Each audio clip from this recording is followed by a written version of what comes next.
Would you like to discover a city where there are more bicycles than people? A city where majestic churches stand next to the legendary red light district? Or perhaps attend an LGBT parade that attracts crowds of visitors from all over the world? Hello everyone! I'm very happy to see you here on the Halilali channel. Our European adventure continues. Don't forget to subscribe so you don't miss new videos. And for those of you who love Japan, don't worry, videos about the land of the rising sun will be back soon. But for now, our European journey goes on, and today's destination is Amsterdam. While we are driving through the Netherlands, let me share a few interesting facts about this country. Many people call it Holland, but its official name is actually the Netherlands. Holland refers only to two provinces, North and South Holland. The northern one is the economic and cultural heart of the country, home to the city we are heading to, Amsterdam. The southern one is the most densely populated province, with over 3.8 million residents. In fact, the Netherlands is one of the most densely populated countries in Europe. Imagine, on average, 529 people per square kilometer. Right after the Netherlands comes Belgium in terms of population density. I was there recently and the video about Bruges is already on my channel, so please check it out, leave a comment and share your impressions of that beautiful city.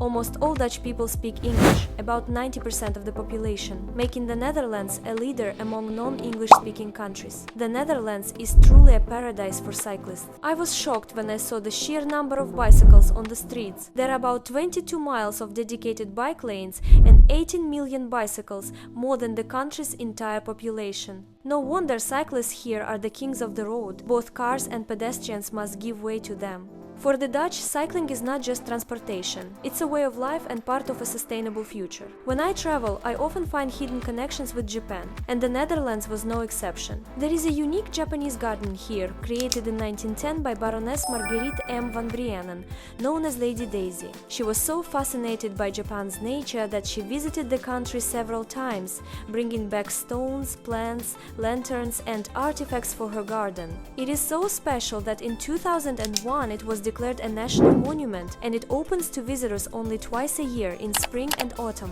Now let's move on to what I consider Europe's most provocative city, Amsterdam. This city literally floats on canals. Built in the 17th century, its canals became a model for many cities around the world and are now a UNESCO World Heritage Site. Amsterdam, like Bruges, is often called the Venice of the North, and with good reason.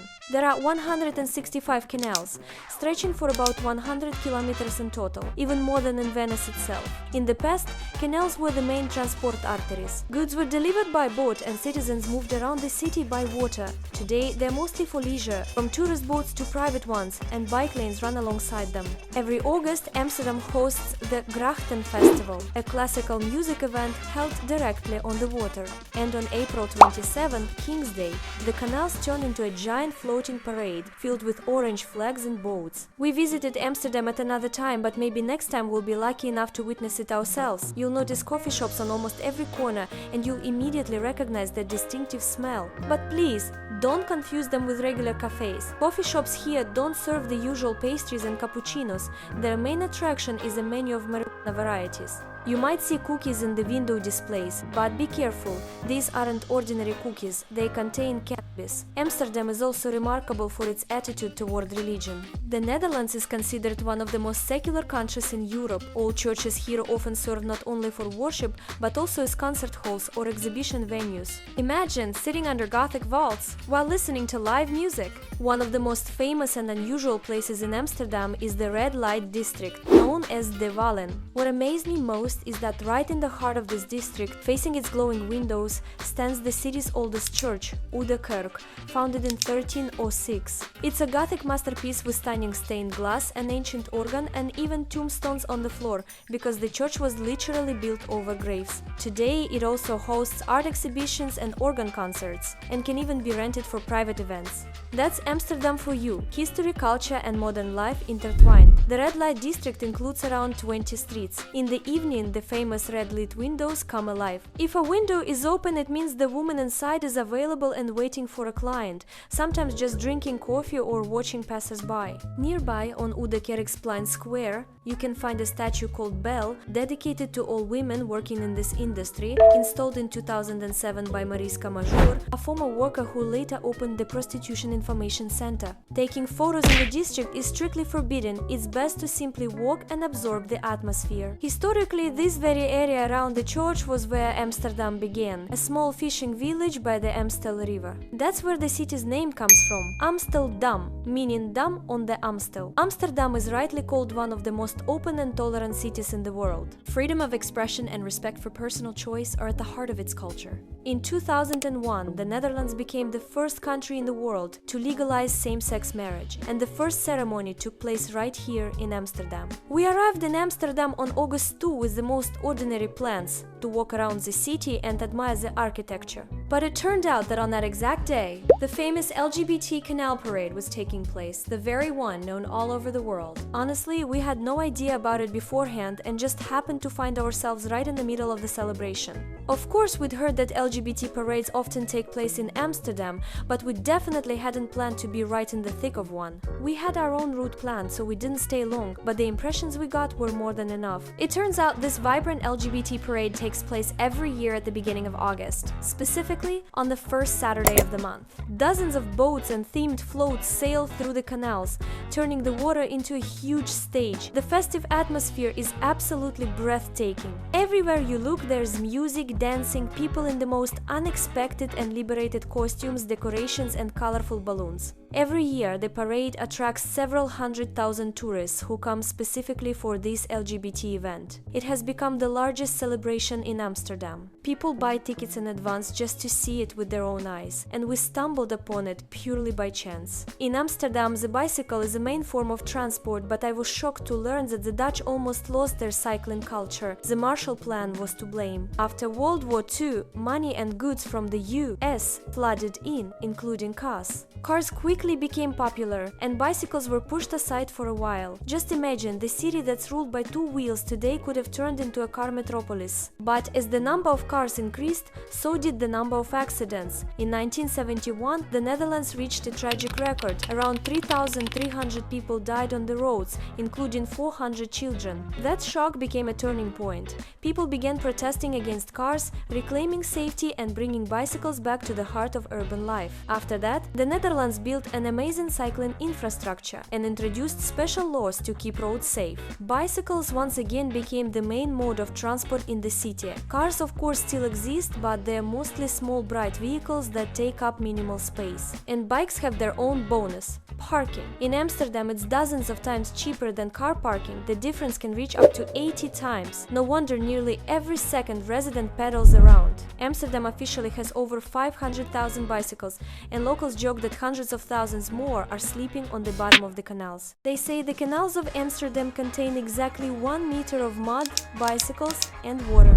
Amsterdam is also famous for its windmills, true symbols of the Netherlands. The most famous one, De Goeyer, is a huge windmill, the last of those that once decorated the canals in the 17th-19th centuries, and it still impresses with its history. Walking around Amsterdam, you immediately notice how tall the locals are. The average height for men here is 183 centimeters, making them the tallest people in the world. Having lived in Japan, I was used to seeing much shorter people, so the difference was truly striking, about 11 centimeters taller on average. Let's continue our walk and head to the very heart of the city to see the Royal Palace. It's one of the main landmarks of the Dutch capital, built in the 17th century. For its time, the palace was so grand that the Dutch called it the eighth wonder of the world. The first stone was laid in 1648, and construction lasted 17 years. Since the ground in Amsterdam is soft, it took 14,000 wooden piles to support this massive structure. By the way, you may have noticed that some houses in Amsterdam lean slightly.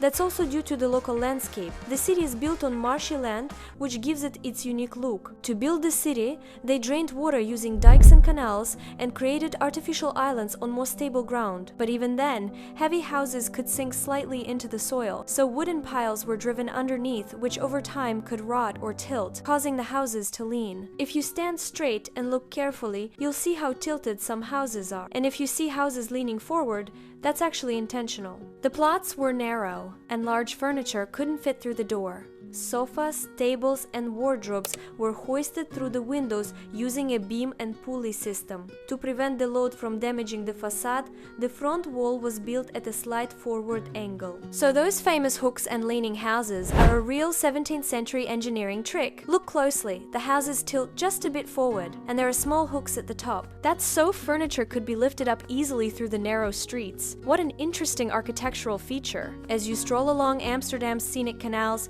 you can't help but notice the houseboats moored right along the embankments. For locals, this is a normal part of city life, but it amazed me. Imagine you're just walking down the street and suddenly there's someone's front door right on the water. People actually live there, wow! The idea of living on water appeared relatively recently. After World War II, Amsterdam faced a housing shortage. Residents looked for affordable options, and someone came up with the idea of moving from land to water. Such homes didn't require large expenses and allowed people to change addresses easily while staying in the heart of the city. Over time, houseboats became a symbol of Dutch creativity and comfort. Today, owning one is considered prestigious. Their prices can rival those of regular apartments. Amsterdam has about 2,500 houseboats, home to more than 5,000 people. But it's not just houses that have moved onto the water. Amsterdam is also home to the world's only floating flower market, located in the city center on a single canal. It offers a huge selection of flowers, tulip bulbs, and souvenirs. The market was founded in 1862 and has preserved its unique floating structure. The stalls are set up right on barges. Many people associate the Netherlands with tulips, but originally these flowers didn't grow here at all. The first bulbs were brought from Turkey in 1599, and from then on a real tulip mania began. Today, Keukenhof Park covers 32 hectares, roughly 45 football fields, completely filled with flowers. The Netherlands is now the world's largest flower exporter, controlling more than 40% of the global market. Amsterdam is filled with souvenir shops, and in almost every window you can spot bright yellow wooden shoes. These clogs have long become a symbol of the Netherlands, but few people know that their history goes back centuries. The oldest examples were found right in Amsterdam and date back to 1230. For the Dutch, clogs were not just shoes. Farmers, fishermen and craftsmen wore them in everyday life, because wood offered great protection for the feet. There were also special ceremonial clogs. For example, wedding clogs were hand-painted and worn only once, then kept as family heirlooms. Traditional colors are sunny yellow with red or black patterns. Sadly, there are very few craftsmen left who still make clogs by hand, which is why the Netherlands is actively promoting the idea of adding clog making to the UNESCO list of cultural heritage. And if you want to smile and lift your mood, don't skip the Yellow Duck store. Yes, it sells only rubber ducks. The idea of the shop was inspired by artist Florentine Hofmann, the creator of the famous giant floating duck that traveled the world as a symbol of childhood joy. From a small gift idea, the shop has grown into a whole network. Today, such stores exist in 22 cities around the world, but in Amsterdam they're especially popular. And it's no wonder the variety is amazing. Viking duck, clown duck, superhero duck, even a spa duck. It's impossible to leave without a smile or a purchase. The colorful shelves filled with hundreds of cheerful ducks have even turned the shop into a tourist attraction of its own. While walking around Amsterdam, we didn't even notice how our Japanese side led us into a sushi bar. To my surprise, the sushi there was incredibly delicious. Just look at this appetizing gyoza. By the way, the Dutch are very open people, you can tell right away. Many don't even close their curtains, so through their large windows, you can easily see how cozy their homes are. They say this tradition dates back to the 16th century, when authorities wanted to make sure families weren't hiding anything. Over time, it became a habit and even a symbol of honesty. And here's another curious detail about Amsterdam. On some streets, you'll find open-air urinals without any screens. The Dutch aren't shy and live their lives freely. It's part of the local color that makes the city so unique and open. A small tip for travelers: in Amsterdam, it's best to book restaurants and museums in advance. Tickets to popular places like the Van Gogh Museum or the Anne Frank House can sell out weeks ahead. Plan in advance so you don't miss these legendary sites. Amsterdam is rightfully called a city museum. It's home to over 75 cultural institutions, and for such a small area, their density is truly impressive. And so, our journey through Amsterdam comes to an end. This city amazes with its history, openness, and incredible contrasts. Ancient churches stand beside modern neighborhoods. Lively canals meet quiet streets, and the spirit of freedom can be felt in every corner. I hope you enjoyed walking through the capital of the Netherlands with me and discovering its secrets. Don't forget to subscribe subscribe, leave a like, and comment on which place in Amsterdam impressed you the most. Thank you so much for watching and see you in the next video. Bye!